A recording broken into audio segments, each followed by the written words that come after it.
purpose was.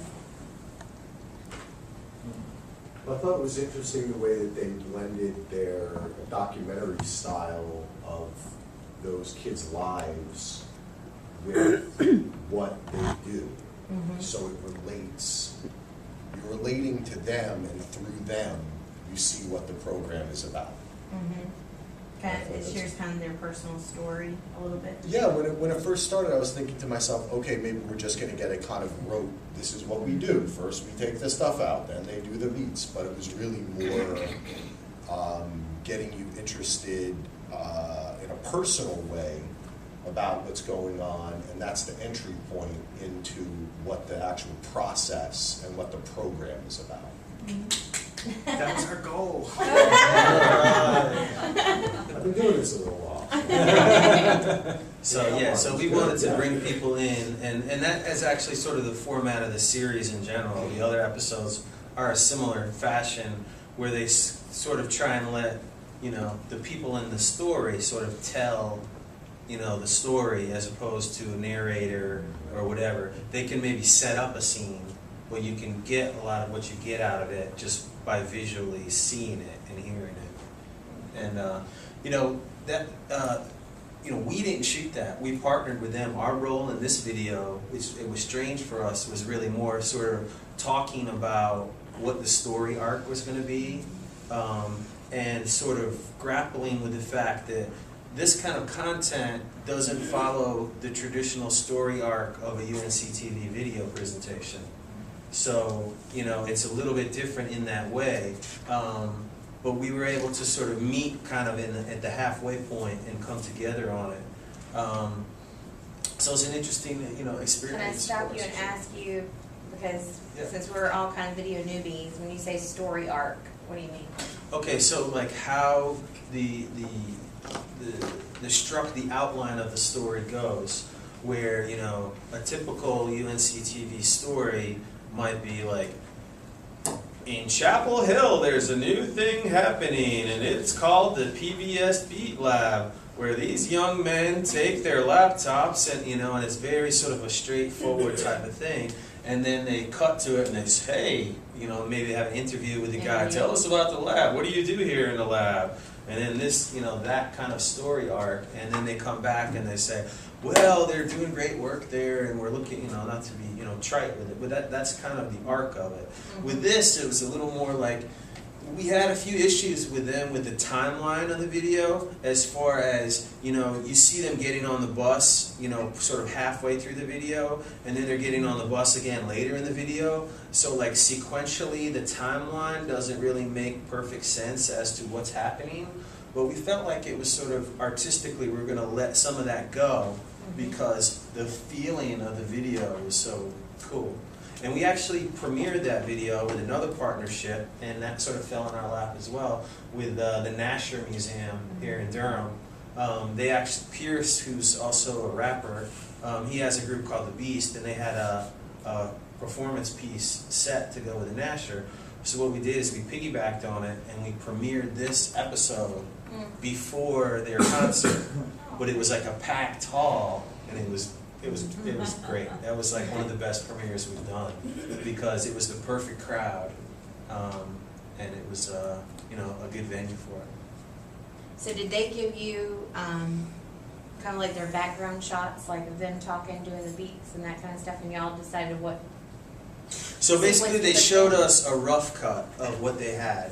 And we looked at the rough cut, and after we had talked about the project originally, we knew what the beat making lab was, and we knew they were coming to Chapel Hill, and we had some preliminary discussions about the story arc and how that this was going to be a little different, and we would sort of try and figure it out.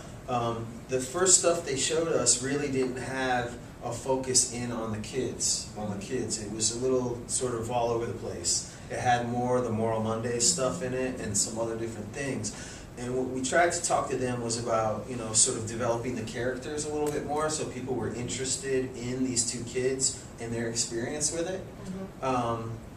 I think that I really wish that we were able to take this series and make it last longer, because basically we got 2 episodes out of the series, and then the third episode is only about 3 minutes long, and it's actually like the music video for a song that they did, you know, Okay. with some special guests. But like I said, the difference in this content is that it was created specifically for the web. And I was talking to Gabe here about, if you, and I'm sure Axel noticed, with if you're watching the shots there, like that loose kind of camera work, we typically don't use a lot of that in our productions.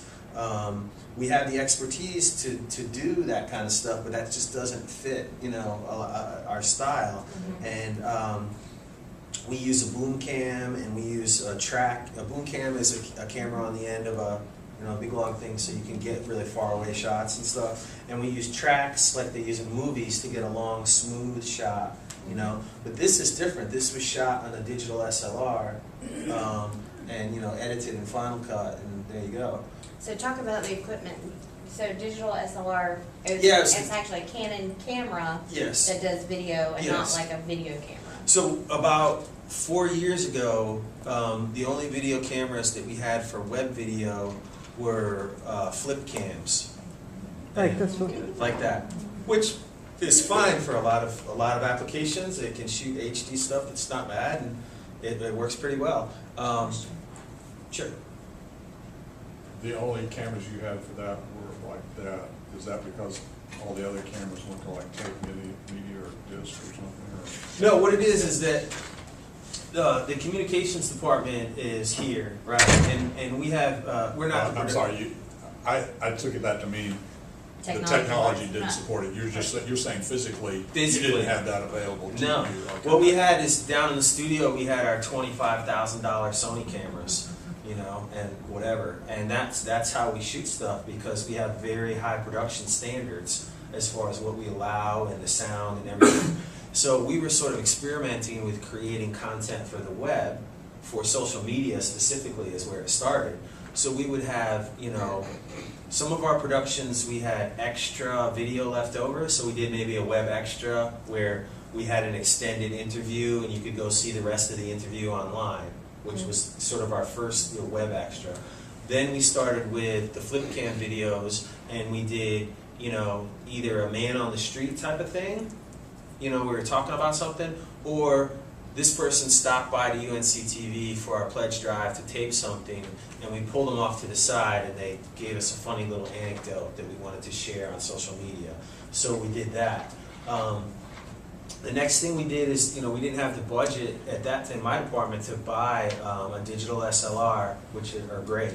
They were about $700 or $800 at that time, and we got the Canon T2i, which is, you know, basically a solid, you know, camera that actually shoots pretty good video on it as well, and better video than the flip cams. It's got a better lens and that stuff. So we started doing a little bit of things with that, but we still have not. The extent of our use with that has been that some of the people from production came and borrowed our cameras, which we laughed about, because, you know, if you're climbing up to the top of a mountain or something, or you're doing a hike, or you're doing a little thing, you can get some great shots if you bring that camera in your backpack, you know? So it was that kind of stuff. And I believe they shot that on one of the newer Canons, I think the 4D. Yeah, so it's I think a more in the $4,000 to $5,000 range of camera, so it's at the high end of that kind of stuff. So do you have to attach a mic to it or something to be able to get the I sound? believe they used a Zoom recorder with a mic, and we have that one of those too. It's a couple $100 digital recorder, and you just plug a mic into it, and that gives you a better sound than the sound typically that you can get. You can use the sound in most close-up applications if you're not far away. You can use the sound right off the camera. I mean, for that kind of stuff, but it's always issues with background noises and that kind of stuff. So you said they use the Zoom. They use the Zoom, but the Zoom was also plugged directly into the camera, or they post-process and merge them later separately? Merge them later. Okay. Mm-hmm. Like old school sync sign.